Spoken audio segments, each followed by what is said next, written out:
অনেক মানুষের অনেক কথা শুনছি এই পানির জন্য। অনেক মানুষই সামনে এক কথা কইছে, পিছনে এক কথা বলছে যে পানি নিতে দিব না। এই মানুষের বাড়ির থেকে, ওই মসজিদের থেকে পানি টুকাই আনি। আমার যখন বিয়ে হয় 8 মাস পরে আমার একটা বাচ্চা গর্ভে আসে। এই যে আমার বাচ্চাটা নষ্ট হয়ে গেছে গা, পানি টানতে যায়। আমার বাচ্চাটা নষ্ট হয়ে গেল গা, আমার জীবনটাও একটা নষ্টই। আমি আর মা ডাক কিনতে পারলাম না।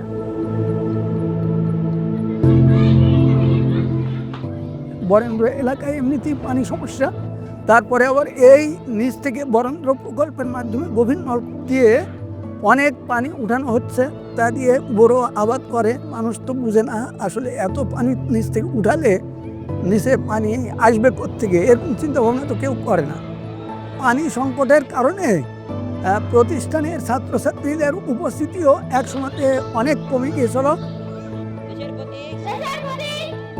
2025 সালে ব্র্যাক যখন আমাদের পানির ব্যবস্থা করে দিলেন, তখন ছাত্রছাত্রীর উপস্থিতিও বেড়েছে এবং কমিউনিটিতে লোকজন অন্য পানি পেয়েছে।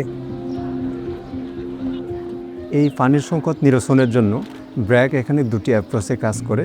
School plus community 5 water project, আরেকটা হচ্ছে যে integrated water resource management IWRM project.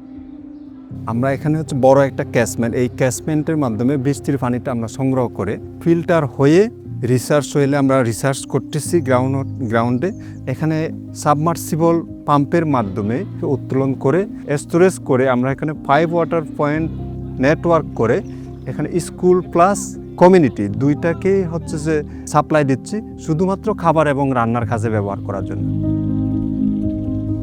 জনপ্রতি 20 টাকা করে আমরা দেই। পানির সমানভাবে আমরা যেন ভাগ পাই এবং পানির অপচয়টা যেন কম হয়। এই পুকুরটা হওয়ার পর থেকে গ্রামের সকলেই পানির সংক্রান্ত কাজ এখান থেকেই সারতে পারছি, এমনকি গোসলও সারতে পারছি। এই পুকুরের চারপাশে সবজি বাগানও করতে পারছি। 150 জনের জন্য একটাই বাথরুম ছিল। তখন আমাদের লাইন দিয়ে দাঁড়াতে হতো, কিন্তু এখন আর সেটার প্রয়োজন হয় না, কারণ আমাদের 3টে বাথরুম আর একটা হাইজিন কর্নার আছে। এদিকেও মাসিককালীন স্বাস্থ্যবিধি দেওয়া আছে আর ন্যাপকিন বক্স। আগে মাসিকের সময় আমরা বাড়ি চলে যেতাম, আর এখন এখানে এই ন্যাপকিন বক্সটা হয়ে আমাদের অনেক ভালো হয়েছে। এটা রক্ষণাবেক্ষণের জন্য আমরা স্টুডেন্ট ব্রিগেডরা আছি, যাতে আমরা এটাকে রক্ষণাবেক্ষণ করতে পারি। আর এটা তো আমাদেরই জিনিস, তো আমরা এটাকে রক্ষণাবেক্ষণ করি, পরিষ্কার করি।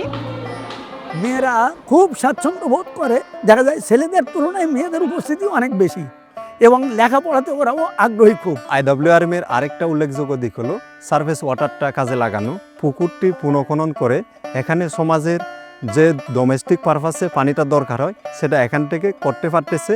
এর জন্য গ্রাউন্ড ওয়াটারের চাপটা কমে যাচ্ছে। আমরা সবসময় প্রকৃতির কাছ থেকে পানি নিয়েছি, কিন্তু প্রকৃতিকে এখানে কিছুটা হলেও ফিরিয়ে দেওয়ার চেষ্টা করছি এবং নারীদের শ্রম ও সময় কমানোর জন্য তাদের বাড়ির আশেপাশে ওয়াটার সোর্সগুলো আমরা এনশিওর করেছি। মাঝে মধ্যে বাইরের গ্রাম থেকে লোকজন এখানে এসে তারা আমাদের এই পানির সুন্দর ব্যবস্থা দেখে তারা বলে যে ব্র্যাক কর্তৃপক্ষ কি আমাদের গ্রামে এরকম ব্যবস্থা করে দিবে না।